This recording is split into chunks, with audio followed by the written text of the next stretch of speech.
Welcome to Get Motivated with Dr. Donato, a show designed to reach you where you are, focusing on the fact that you can be anything you want or desire.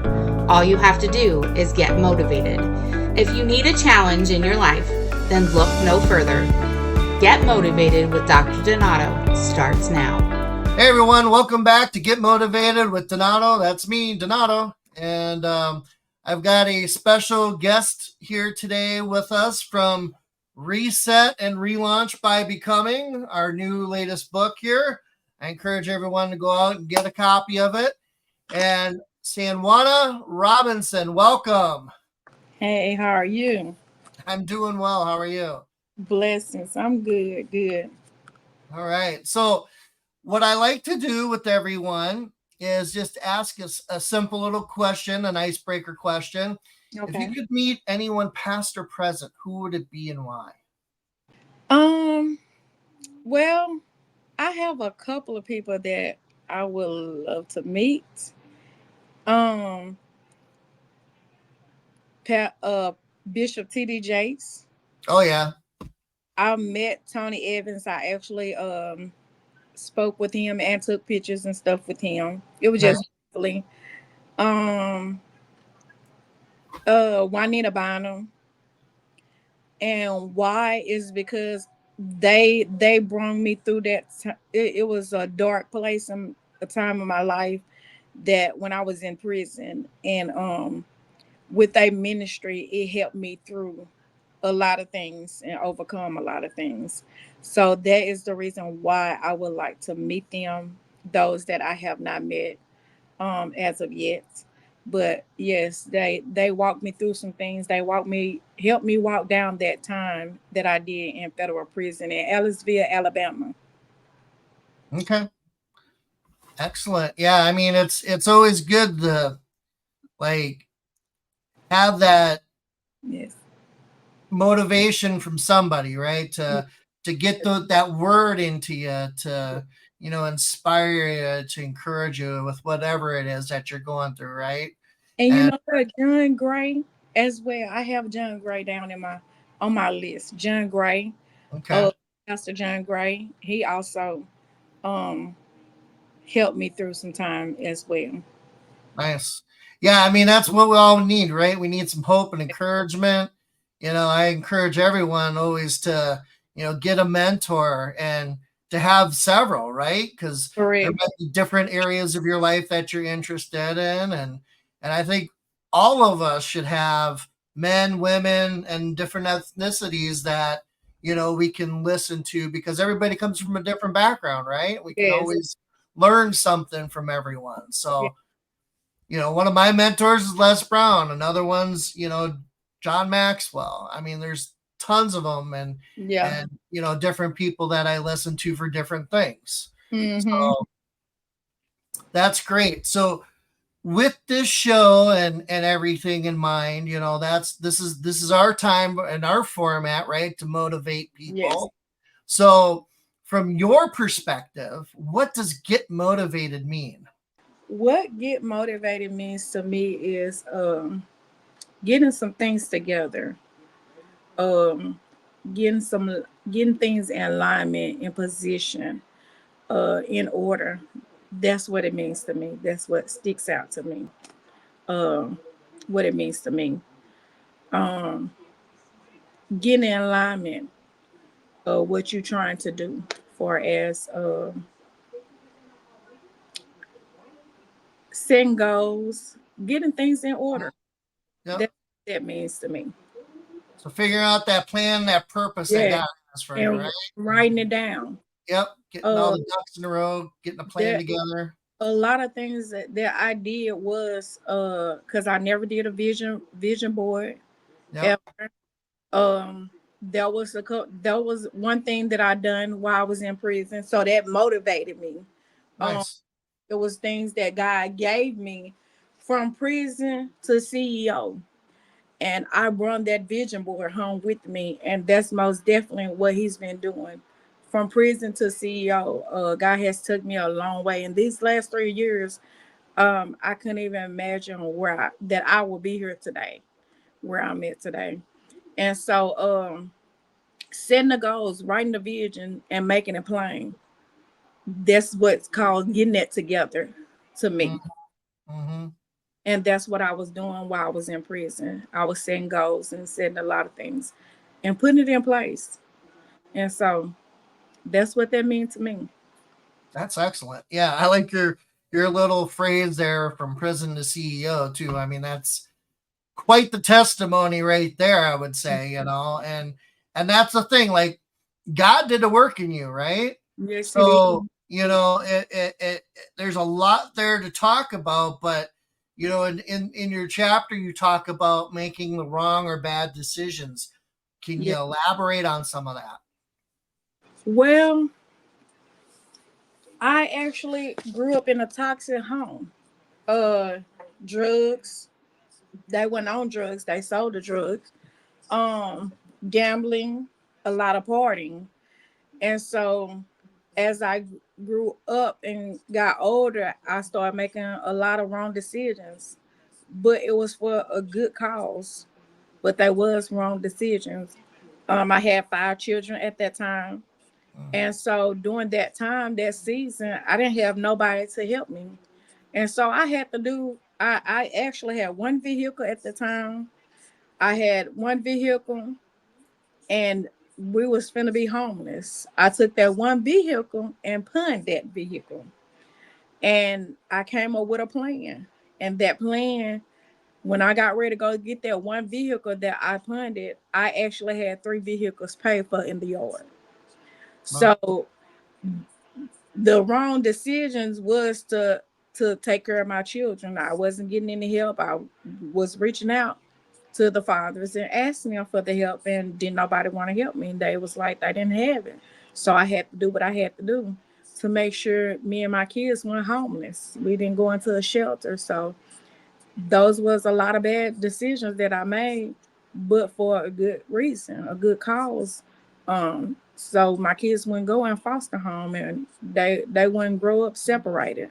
So I just did what I had to do to make sure those kids was they was good. They didn't want for anything. So it was just a lot of things, wrong choices at that time. I was actually working and trying to go to school, full-time school, mm, full-time job, and that still was not enough for me because I had those children.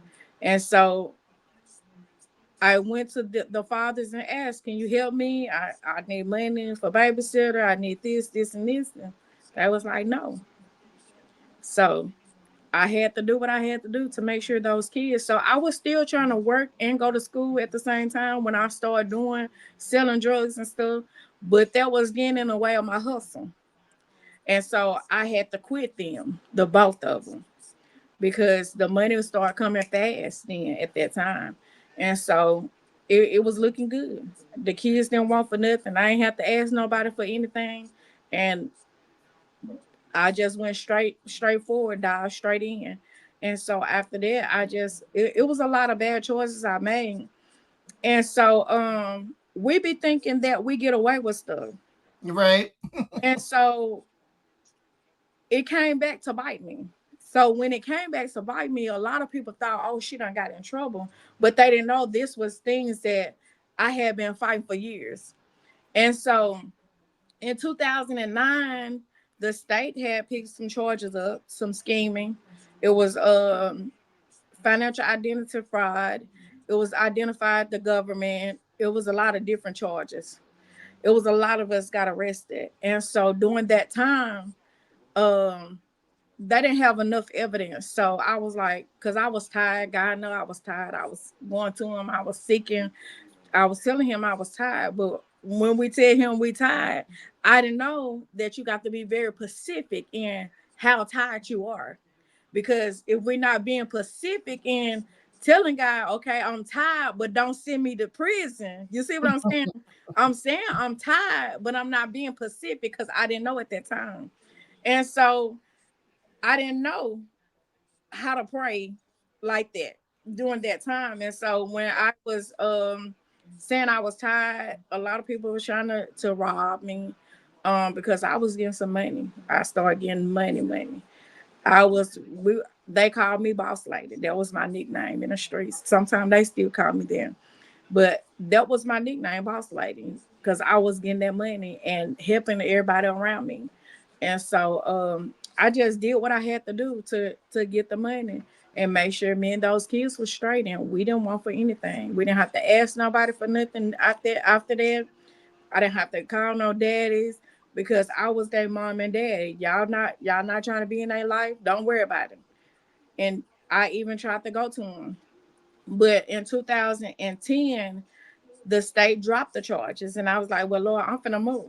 Let me start new. I moved to Louisiana, in Shreveport, Louisiana at that time when I got ready to move after they dropped the charges. But they did tell me, now the feds might pick this up. And I said, okay. So I let my attorney know that I'm moving.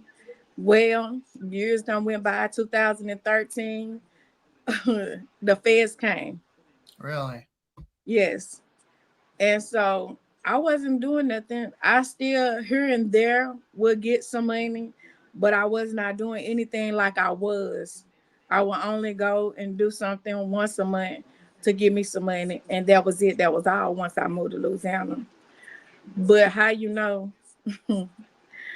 when we say we tired, how God's gonna come in. And when I said I was tired, he was working some things out behind the scene. In 2013, the feds came, picked us up, and out of everybody, I was the only one who had to go on house arrest. And I'm like, I'm mad now. I'm mad at God because I'm like, out of everybody, why me? But I didn't know that to whom much is given, much is required. That's right. And so when he started speaking it, because I grew up in the church, but I never knew. I never was the one that sat down and read.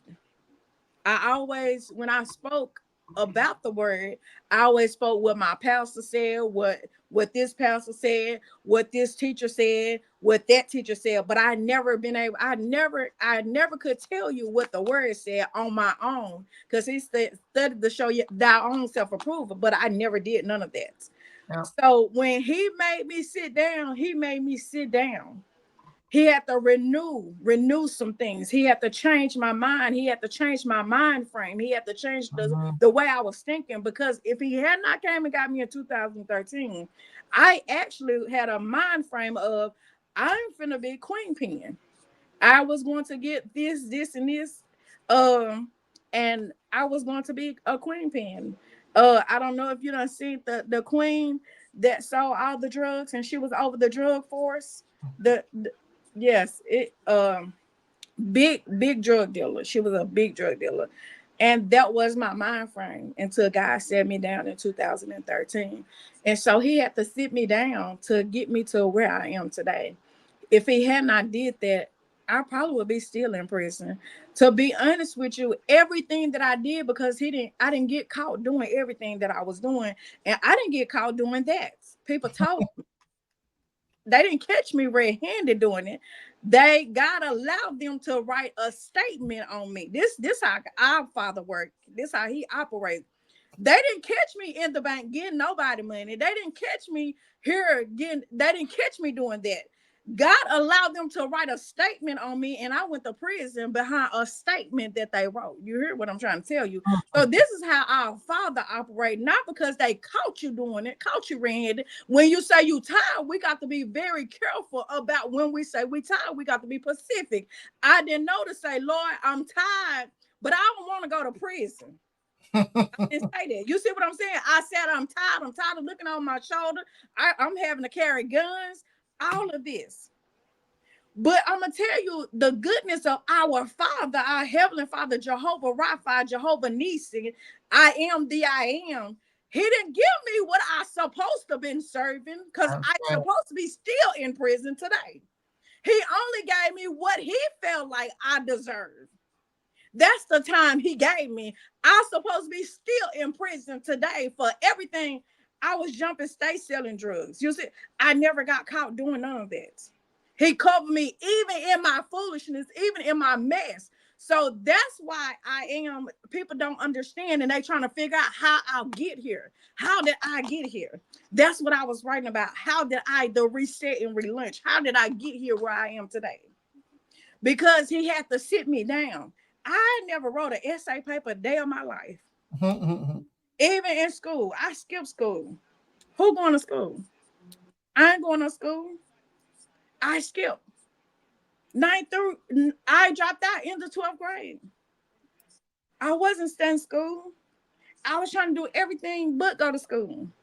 But when he set me down, my first essay paper ever in my life is when I went to prison. And I made a C+ on that essay paper, something that I never thought. A girl that was raised out of the projects, I never thought that I would be able to sit down and write an essay. Why? Because I sat down and I studied to show myself approval. There you go. Got in that book. I started taking ministry classes. They had real professors. Stanford University of Ministry, they had their professors to come in, and I have credits from them. Nice. From the ministry school. I was doing all of that. Some things that I never thought that I could do. So that once I got that C+, that made me even hungry, even the more. I got in my word. I started studying to show my own self-approval. I was able to quote them scriptures. I went in depth of it because I'm trying to figure out, Lord, why you said to whom much is given, much is required. I didn't know what that meant. Yep. I never knew. But when I read the book of Job, I wrote a paper about Job. And when I went and studied that book about Job, Job went through so many trials and tests. And his friends thought just because everything around him was going on, they thought that he did something terrible. Right. I know that you did something terrible, so terrible that God done took everything away from you. See, but they didn't know the way he set us up. They didn't know that. God would send them up. For them non-believers, he was setting them up. So when he said to whom much is given, much is required, I did understood that. Because I was mad. I'm like, Lord, why I'm in here on house arrest and everybody's still out there enjoying themselves, but I'm the only one. He said, men are called, but few are chosen. I never knew what that meant. He told me I picked 12 out of 100,000. Yeah. Many are called, but only few are chosen. I didn't understand that until I went through what I went through. So when they asked, how did I get here? I had to go through the fire. I had to get baked. I had to get cooked in order to be where I am today. So I just thank God that I went through that because I had to. He said it was a must. It was necessary. He said it was necessary that you go through what you go through. Why? Because I wouldn't be able to tell you my testimony today. Because I'll probably be still either in prison or I'll still be out here in these streets doing what God knows what. God knows what. I was doing everything. Fighting, shooting, everything. When I tell people about that, they be like, not you. I was terrible. I was terrible when I was out there in those streets. And so I just thank God, to whom much is given, much is required. And I went through what I went through to get here to where I am, so I can reset and relaunch to become. Awesome. So, I mean, all of what you said is just like fantastic, right? Like, what a story, because that is a testimony of exactly what this book's about, right? Reset, relaunch. Yes, sir. Yes, sir. And God's showing a way, but then, you talk about, much is given, much is required. Well, you also mentioned things in there you didn't know, right? I didn't. People perish because of lack of knowledge. Yes. Right? Yes. So just because you grew up in a church or had some, knowledge, just a little some stuff, yes. It wasn't enough to keep you on the straight and narrow, right? Because you didn't take and apply certain things, or you didn't get into to the word and establish that a relationship. So all of this, and you wrote about it too, is our free will. Yes. So talk to us about that, like your free will. Like all of us have a free will. We all make choices and decisions in life. Why? And like which way we go, and why do we choose God or why don't we choose God? Well, some people have to, like me, that's just half. That ain't even just a little scratch of the surface. I've been through a whole lot. Like, I have been through a whole lot. Molestation as a child, suicidal. I took medicine and almost killed my 19-year-old. I was pregnant with her. So I have been through a whole lot. So when you get tired, you want to make some better decisions, some better choices when you get tired, and when you really see that you can and you capable of doing some things that the people said when you had a mama said you'll never do nothing, you'll never be nothing, and call you out your name and say you only this and you only that. The only reason I lost my virginity is she took me to the doctor, cussed the doctor out, told the doctor she was not going to let me leave here until he put me on birth control. You see what I'm saying? So these are the things, the reason. See, a lot of people now, I'm gonna say now, we don't go into the school and see when we see a child act out. What's going on in the household? What's going on with this child? The reason this child is acting out. Because it got to be a reason. The child is not just acting out just to be acting out. The child is trying to get some attention. Why? That's number one. Why is the child trying to get some attention somewhere else? Why is the child acting up? Because the children just not acting up just to be acting up. It's something going on either around them in the household. Something terribly done went wrong. The reason this child at school acting up, trying to get some attention from somebody. So when I think about when I was a child, I would run away. And the reason I would run away because wasn't nobody paying attention to what was going on in the household. See, I grew up around pastors and first ladies, and this stuff was going on in the household. You see what I'm saying? So we're trying to figure out, we're not stepping back and trying to figure out why is these children acting up.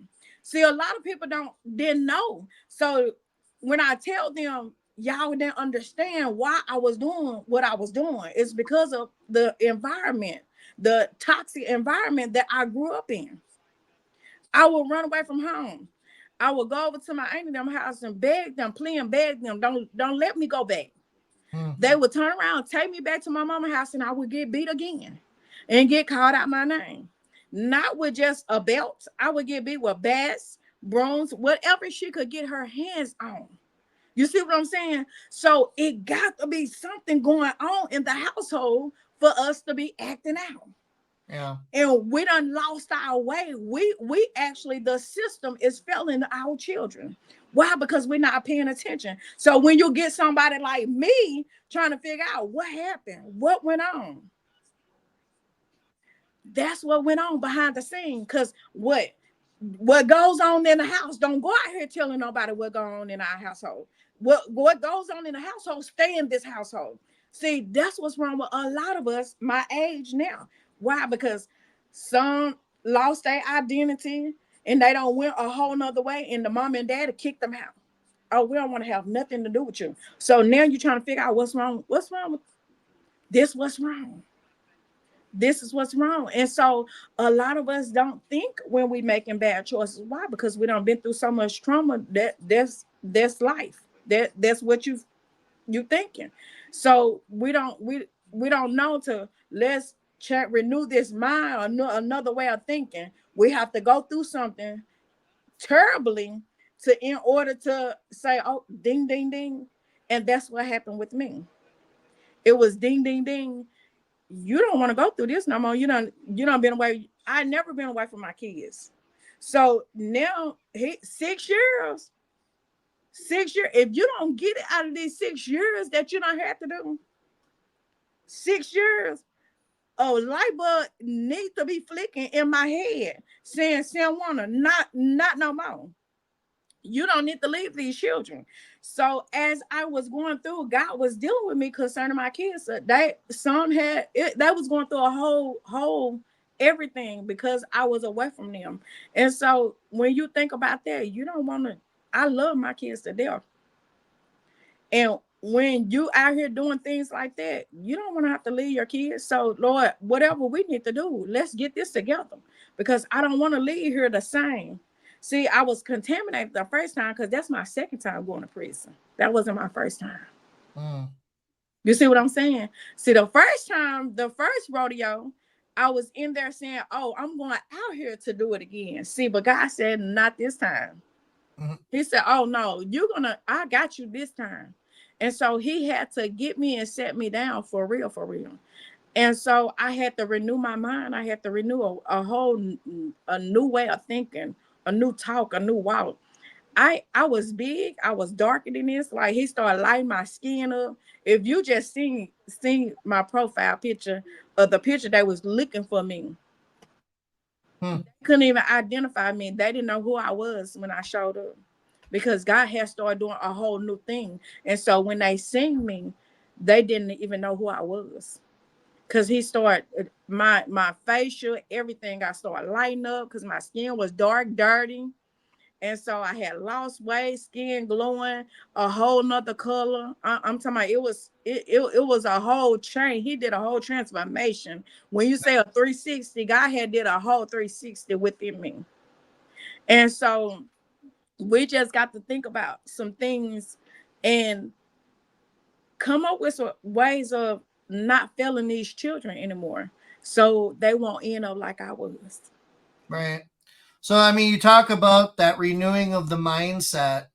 And I think a lot of that in your case, it sounds like had to have or had to deal with, you and God having that aha moment, right? That Yes. come to Jesus moment, right? Yes. Where he was like, all right, you got to get on the straight and narrow or you're done, you know? This is what he told me when I was in prison. And when I tell people, they be like, huh?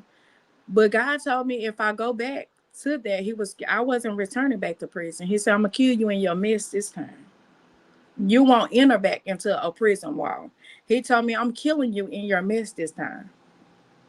And when I tell people that, they like, huh? I said, y'all better know how the God that we serve. I said, what happened to Saul? See, when you really get to studying that word and you get to seeing some, I don't want you to, I don't want to do that. Look at Judas. Judas betrayed him and turned around and killed himself. I said, listen, he'll kill you in your mess. Y'all better learn and study and show thy own self-approval in that word because he tell you in so many words. Look at Judas. All he had to do was ask for forgiveness.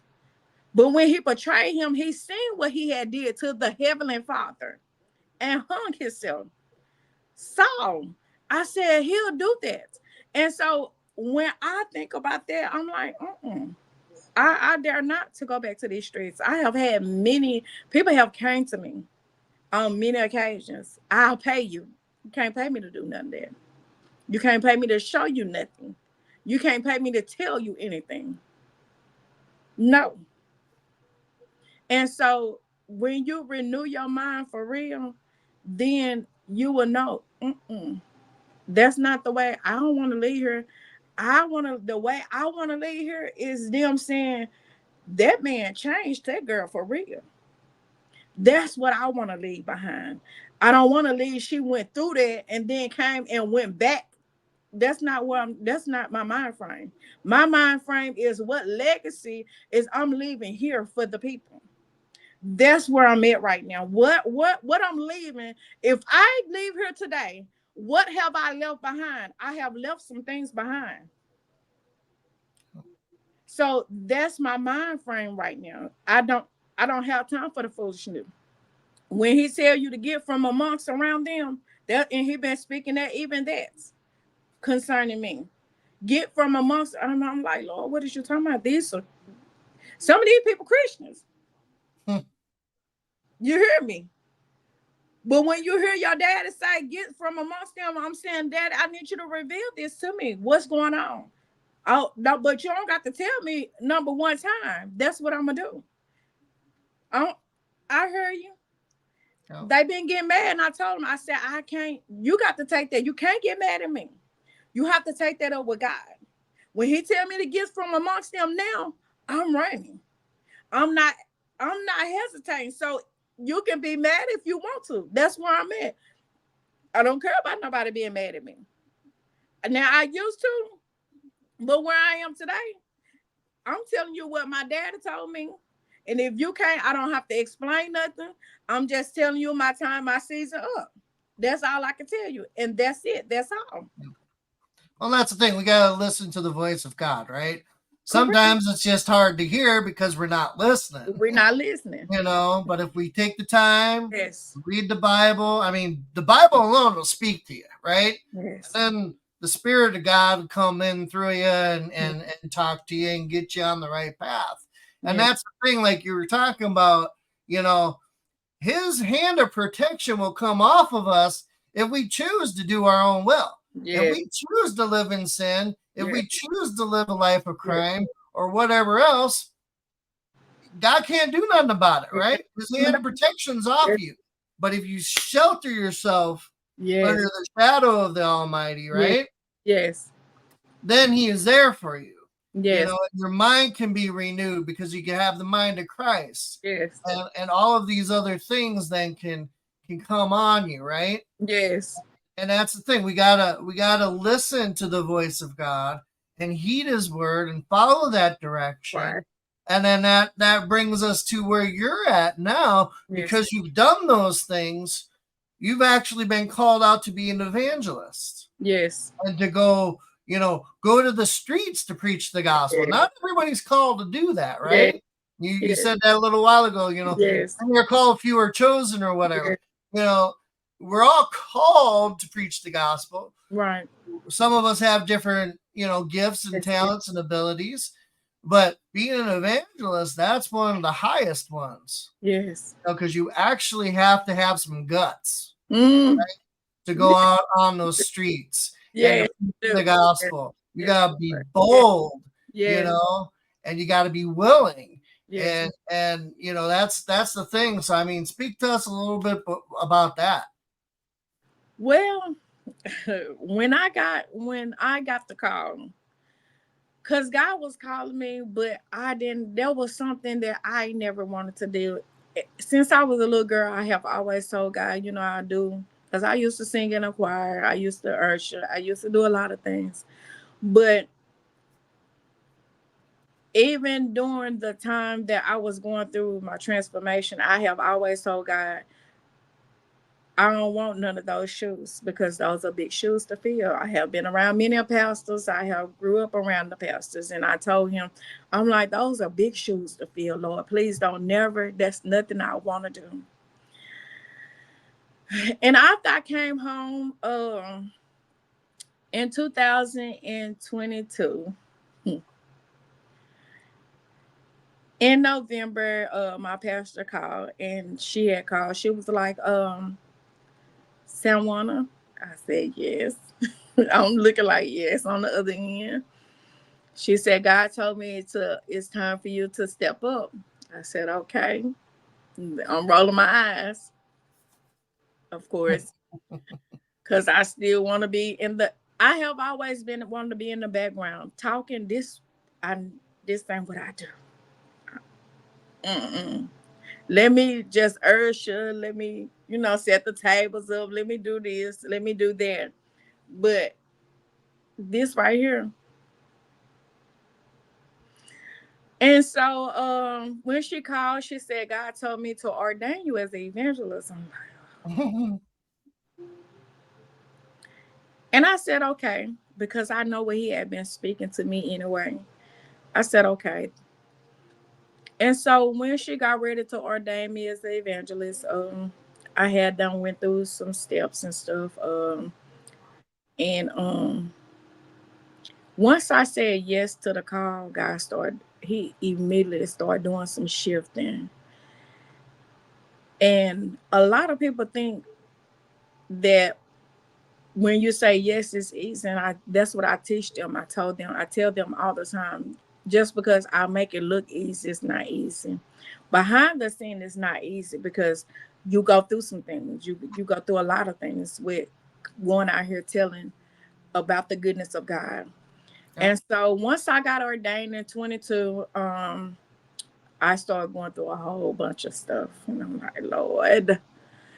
And so I feel like if I had not told God yes to the call in April of 2023, my son would be dead. Hmm.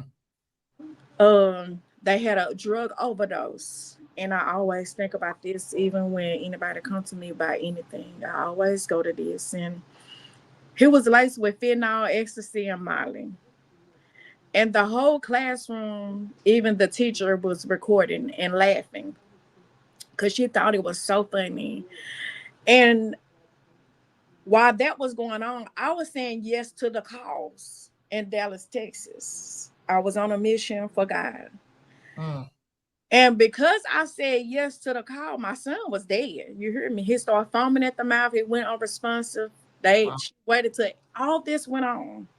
It was a lot of them. They got the little boy who bought it. He started bleeding at the brain.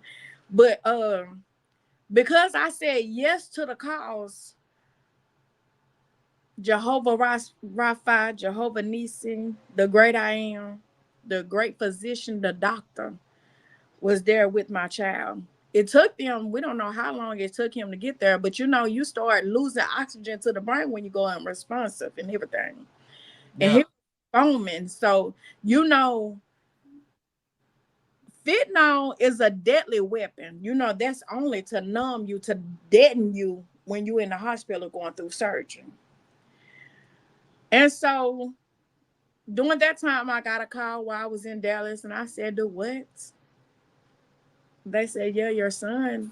We don't know if he did, what's going on, but you might need to get her." And I was like, "Oh my God!" I'm immediately telling everybody, getting the girls together because me and all the girls went, and I left him there with Dad. And so, mm,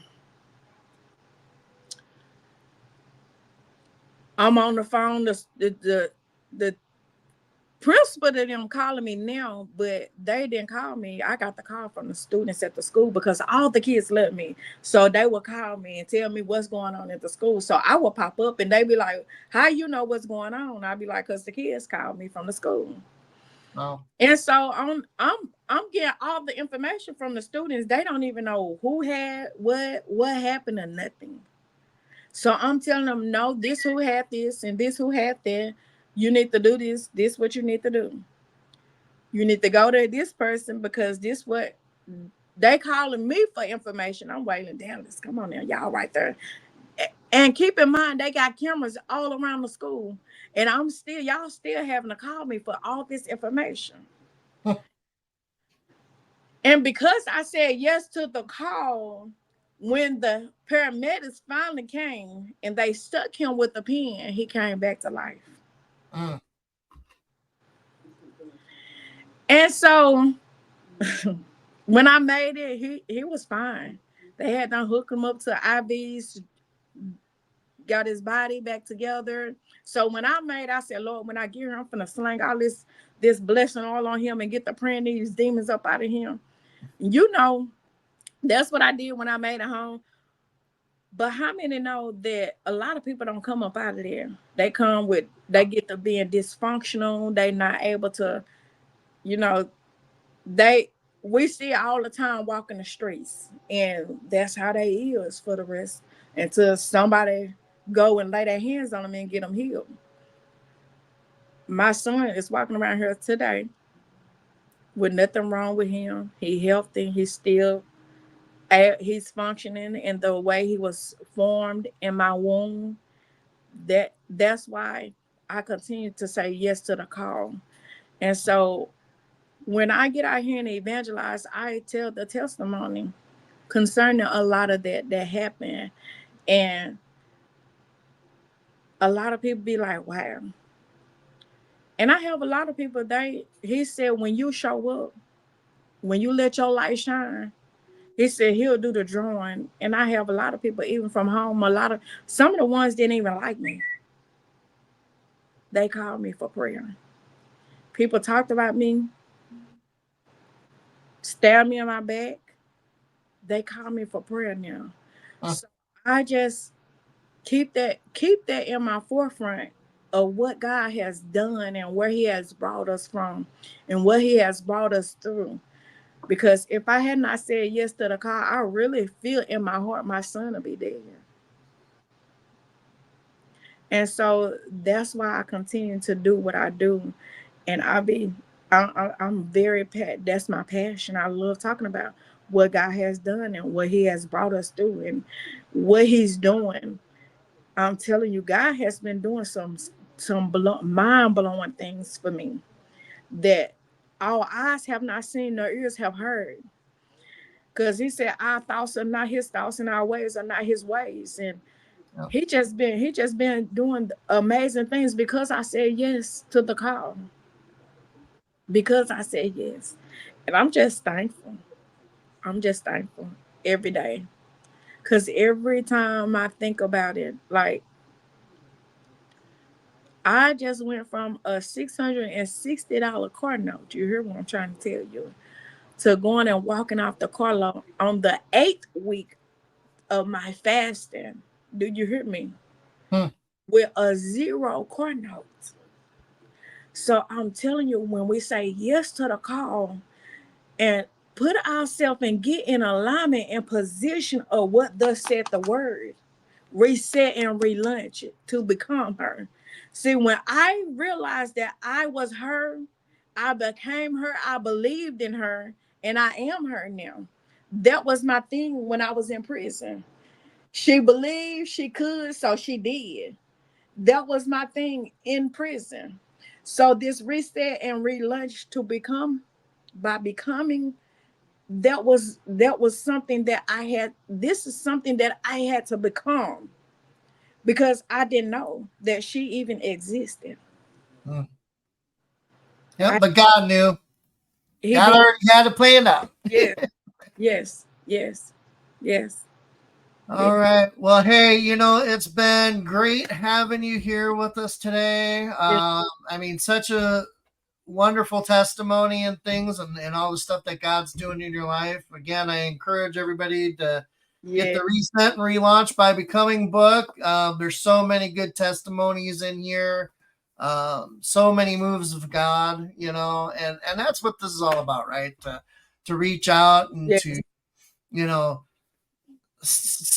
save the lost, of course, but to save yes, souls, to save the people, to get a hold of them, to get them some encouragement and get them yes, some motivation, and from stories and testimonies like what you've got, yes, God. and then getting that motivation behind them. So before we actually leave, is there anything else that you want to say?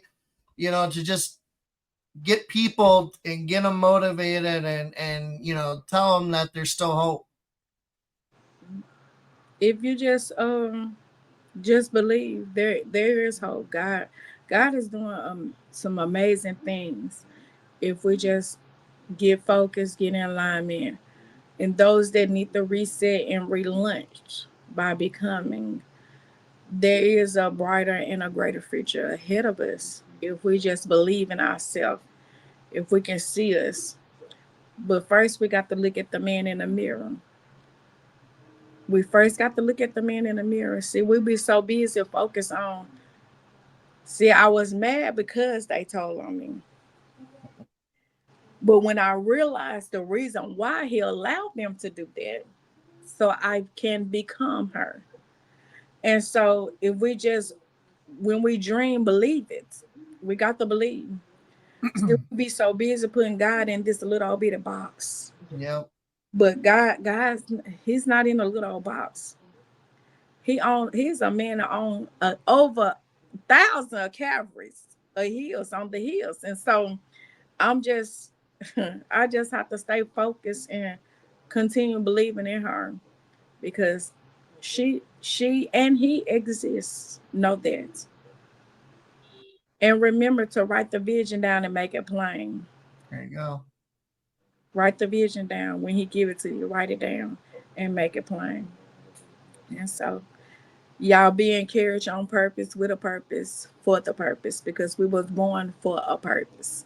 That's right. And that's all I have to say.